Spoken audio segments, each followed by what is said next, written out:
咁第二次按咗之後，完全好晒啊！按完咗之後，後嚟我自己落去，我自己坐地鐵，乜事都冇，之後都冇暈過。係劉女又見到你啦，今次嚟講我聽講話你頭痛嚟咗喎。係啊。咁係咩？頭暈。咁你講講你其實嚟講你嘅經歷啦。好啊。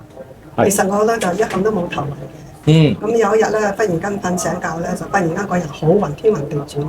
咁咧就一轉身都唔得，成個人咧好似會碌落山咁樣，佢要揸實個床邊嘅，好緊要嘅。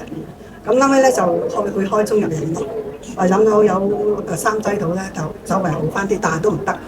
平時咧因為個頭暈得好犀利，晚上一瞓覺啦，擰轉個右手邊咧又暈，只能夠躺住唔敢喐咁樣咯。嗱後尾咧我就咁後尾咧我就係揾到林師傅。OK。係啦，揾到林師傅咧就同我整咗一次，之後咧就即刻好咗一半嘅。好咗一半。係啊，好犀利啊！佢真係又你同佢講話我頭暈咁樣，跟住咧佢就係咁同我按按咗佢按咗之後咧就咁樣就好咗半。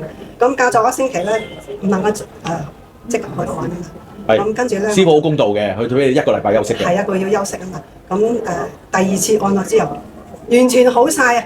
按完咗之後，後嚟我自己落去，我自己坐地鐵，乜事都冇，之後都冇暈過。